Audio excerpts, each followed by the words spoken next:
Dan Illman, Mike Beer closing out the Churchill Saturday card on Stephen Foster Saturday at the Downs with race number 11. Let's throw up the field for the Grade 3 Regret. 3-year-old fillies going 9 furlongs on the turf. Mike, this is a big field. It is one of the better betting races on the card. Crystal Cliffs, the number 5, is 3-1 on the morning line off a very solid North American debut.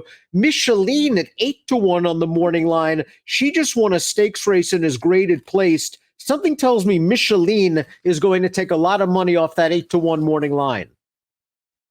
Yeah, it'll be interesting to see how they bet it, though, Dan, because it's just a big, wide open kind of field. And I'll tell you what, there are a lot of fillies in this race that have credentials to win.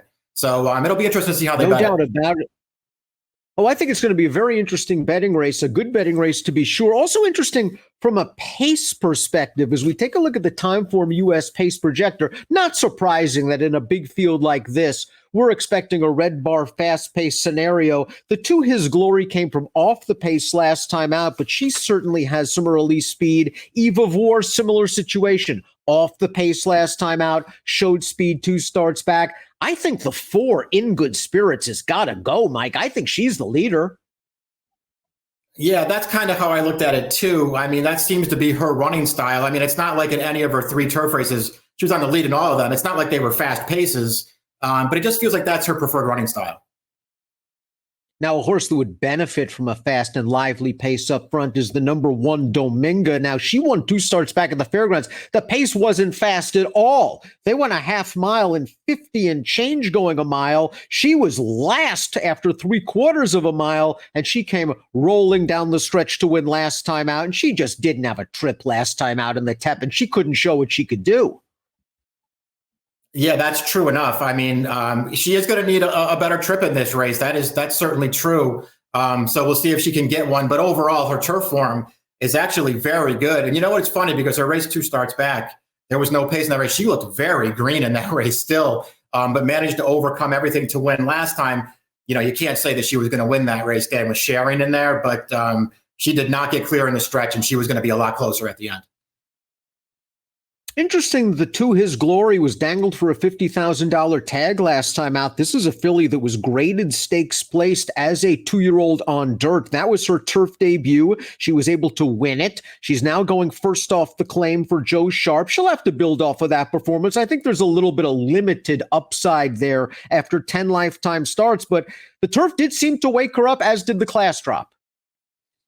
I mean, yeah, it was only a 50 claimer, but, you know, she looked pretty good winning that turf race to me. And it's not like she didn't earn a figure for it. I mean, the figure puts her relatively close. She'll have to improve to beat this field. Joe Sharp does a good job, though. Maybe he made a smart claim here.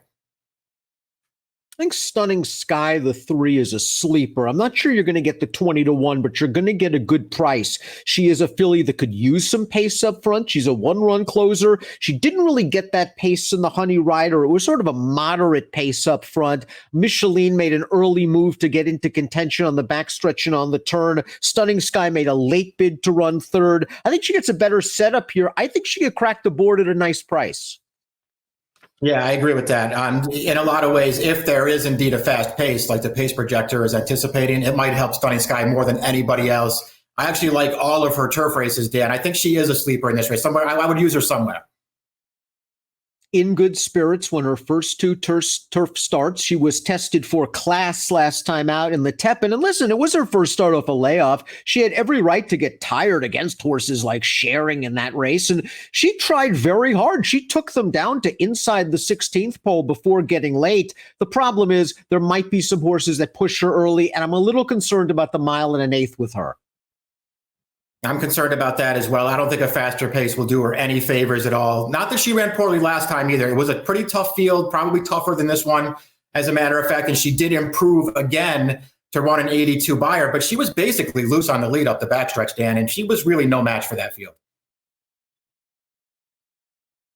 You don't worry about course. You don't worry about distance with the 5 Crystal Cliffs. She took care of that in her North American debut for Graham Motion. She took money in that race. She kind of broke inward from the inside post. And after that, John Velasquez gave her a very nice ride, saved ground, got to the outside. She was a comfortable winner that day. Nice buyer speed figure, lots of upside potential. The sky's the limit. 3-1's a little light, but maybe she drifts a bit. Yeah, we'll see how they bet the race. I don't have any argument with her being the morning line favorite. She did look good winning that race. It's worth noting that Motion, his numbers with those foreign imports, when he gets them over here, puts Lasix on turf, they're out of this world. It feels like they all win. So it's no surprise that this horse won. But as you say, very lightly raced and looks pretty good right now. You scored out with Micheline last time out in the Honey Rider to the tune of a $36 mutual. Let's watch that race. Nice ride by Joe Bravo, who was saving ground on the backstretch, and the Godolphin Blue got to the outside, turning into the stretch. And Micheline might have benefited a little bit when the runner-up Highland Glory and the white blinkers and the green cap got blocked down towards the inside. But I just like the way she finished this race off. She's been a very steady mare for most of her career. She rarely runs a bad one. And I think she's probably going to give a good performance again. What do you think about her going a mile and an eighth? She's bred to get the distance. Yeah, I wouldn't worry about distance with her at all. And I agree with everything else you said about her, Dan. She's just been really good, basically in all of her races, especially since the blinkers went on in her final start as a 2-year-old, because she really needed to focus a little more. She has. All in all, she got a really good trip and ride last time from Bravo, and I think it did make the difference. But she's just that kind of horse, Dan. She's just rock solid. Edgy Angel, the number 7, 20-1 on the morning line. Blowout winner of a poly-track race at Turfway 2 starts back. Last time out, couldn't make a dent in the non-winners of one other than at Churchill. The winner of that race, though, is a promising horse. Came back to run second in a 2X with a buyer in the 80s. Edgy Angel's going to have to improve a little bit, but might get the right setup. Yeah, I mean, she might. I guess the thing that I, liked least about her, Dan, is that she got the setup last time. That was a big pace, a closer's race, and she rallied for third. Maybe she gets the same setup here, but this is a tougher field. The issue with Wex is she's already been beaten by several of these horses, including Dominga 2 starts back. Dominga out-rallied her to win the Lacombe Memorial. Last time out going this distance at Churchill Downs, she got a nice pace setup up front, and she really didn't make much of a dent. The runner-up did come back to win a nice race at Woodbine with an 88 buyer. Yeah, we'll see if she can improve, because she's going to have to improve in this race. A fast pace, I guess it could help her, Dan, but I thought she was pretty hard to like in here. The 9 Eve of War has already won at this distance. That was her turf debut at Gulfstream Park 2 starts back when she was able to make the lead, and she was very game in the stretch. She ran in the Tepin last time out. She had a tough outside post position, a tough competition with horses like Sharing in there. And while she finished behind a couple of these, she's so lightly raced, I don't think you want to give up on her just yet. Yeah, I agree. I mean, listen, I'm okay with anybody who wants to stick with her in this race. Not that it gets that much easier for her. Her turf debut was obviously fine. I would just be more comfortable with giving her another chance here if she had done any running at all last time. I know she had a tough post, Dan, but she really showed nothing. Harvey's Little Goyle was briefly on the Kentucky Oaks Trail, and I guess she could get back on there. There's plenty of time left still for the Oaks. When she won her dirt debut very impressively in a maiden special weight at Aqueduct, and then came right back to win the Busanda going a mile and an eighth and dominated those horses. Last time out in the fantasy, maybe she was exposed a little bit. She just didn't run very well against the top horses in the division, or at least one of them in Swiss Skydiver. This horse is bred for turf, being by American Pharoah. It seems all the American Pharaohs can run on the turf. In some ways, she's the key to this race.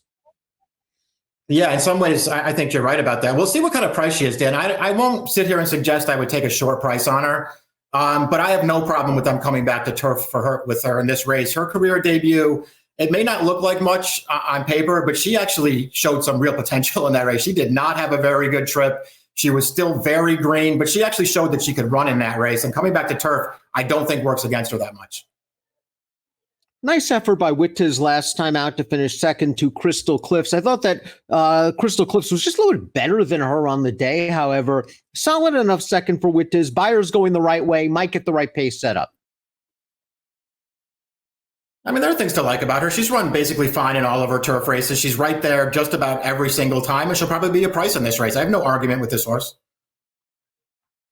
Past the plate, finished ahead of 3 of these common rivals in the Tepin. She made a big late run that day. She was widest turning into the stretch. While no match for Sharing, that was a good performance, and she's given solid performances throughout her career. Given another fast pace, there's no reason to think why she can't make a dent late.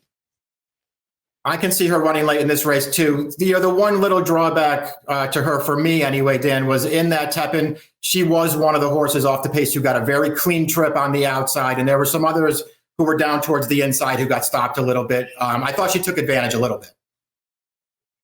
Lousy post for the 13 Hendy Woods, a horse that's shown a lot of potential in 2 races at the fairgrounds on the turf. She won both of them. I thought she did get a nice trip last time out. She saved ground most of the way, a little bit green in the stretch, but she beat a decent enough field. The 3rd place horse coming back to run second on dirt with an 87 buyer. She still has a lot of potential for Mark Casse. It's just a real tough post for a horse that's gotten good trips in her races. She really has gotten good trips, and she seems like that kind of tactical horse with a better post. I think she would be really tough in here. I'm still going to use her, Dan. I like both of her races. We'll see what kind of trip she can work out in here, but she's very handy. It feels like she has a ton of upside. I'm using this horse. Oh, a ton of upside is a great way to put it. She's still learning on the job. I think she's going to continue to improve. Let's take a look at our top selections for the Grade 3 Regret Stakes. Mike, I think your top selection in here is going to drift a little bit. The one Domingue is going to make a late run. You can go so many different ways. I think you're going to get a little bit better than 5-1 on the morning line. And you scored out on Micheline last time out. You're done with her here. Maybe I'm arriving at the party way too late. Yeah, we'll see. I had to move on from Micheline this time. Dan, I bet her 4 or 5 times in a row. Finally got lucky last time with her. I'm going to move on. I like Domingue. Dan, I like the way that she's headed right now, and I just think she got very unlucky last time. Really wide open race. One of the better betting races of the entire weekend. Mike's going 1-13, 5-10. I'm going 6-5, 13, 12. It's the Regret. It's the final race at Churchill Downs on Saturday. Best of luck.